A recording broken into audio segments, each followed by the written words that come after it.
Tomorrow there will be, as you heard there will be a donors meeting that will raise funds for the situation inside Central African Republic. There are 5,000 African Union troops inside the Central African Republic. The interim president there has called for a UN mission to go into the CAR. There are 1,600 French troops already and another 500 European Union troops that were approved this week by the UN Security Council. Well, during the summit, the heads of states resolved that an African standby force should be set up by 2015. Let's get some more reaction to that message from the African Union leaders here. And I'm joined by Mr. Solomon Dersso, a security expert with the Institute of Security Studies. Thank you very much for joining us here on Africa Live, and welcome to the program. Now, that issue of the standby force and the issue of the rapid response force dominated the sessions here.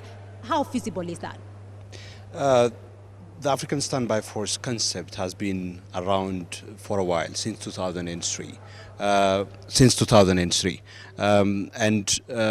Over the course of 2013, a new proposal has been floated by the African Union Commission by way of an African capacity for immediate response to crisis, partly because of the recognition on the part of the Commission that the ASF concept is not realistically providing Africa with rapid deployment capability.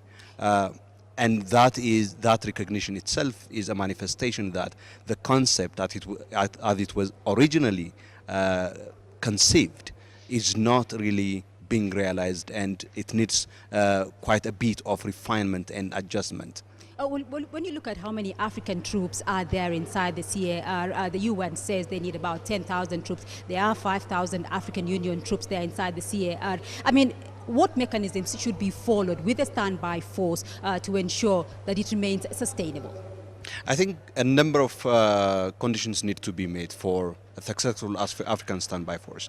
One of them is obviously the mobilization of the necessary peacekeeping capability, which includes peacekeeping personnel, but as well as resources, including equipments. Those are some of the major issues that are basically making it difficult to. The other thing is the multinational composition of the African Standby Force. The African Standby Force is organized into the 5 different regions of the continent on the basis of pledges from member countries.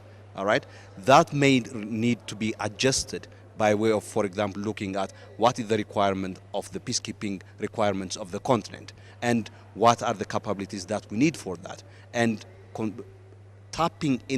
there is a need to tap into the existing capacity of major military and economic powers of the continent. Right. We are not doing that enough of that. There is a need to tap into the military capabilities of the major powers. So that they can have the willingness and the leadership for contributing and availing their capabilities. But there is often some mistrust, though, amongst some African states. Is this going to interfere with the implementation of the standby force?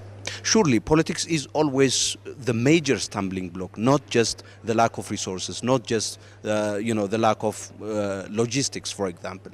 Politics is at the major stumbling block for undertaking effective and timely response by way of deploying, for example, forces. It happened in Mali, for example, where there was a great deal of scrambling and lack of, consensus for a long period of time between various actors that were concerned about the situation in Mali. Partly because, for example, Mali's situation affected not only ECOWAS countries, but also countries outside of ECOWAS.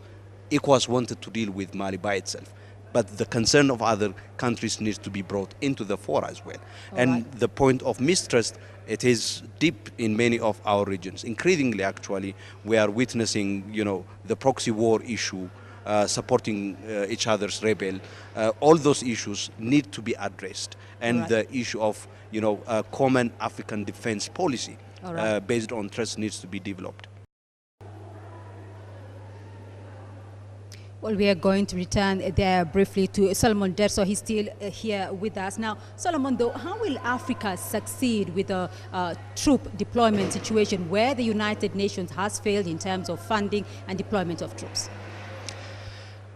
That is a major question and a major challenge. But I think the most important thing to remember here is the question of whether or not African countries are willing okay, and determined to make the necessary sacrifices, not only in terms of deploying peacekeeping personnel, but also in terms of also providing those peacekeeping personnel with the necessary resources that would make their work effective and result-oriented.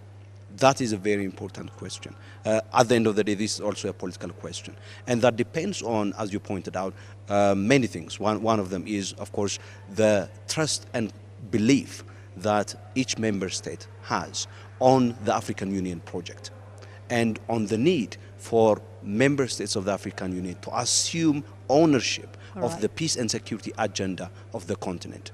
Without having that conviction for each member state to make sacrifice, particularly also by tapping into the leadership and capability of major countries of the continent, we can succeed to achieve where others also didn't succeed. All right, Solomon Dersso, security expert from the Institute for Security Studies. We'll leave it there for the moment, but thank you very much for joining us here on Africa Live. We'll wrap it up here from the African Union headquarters, where, as African leaders have said today, they would like to hear all guns fall silent by the year 2020. Back to you, Penina.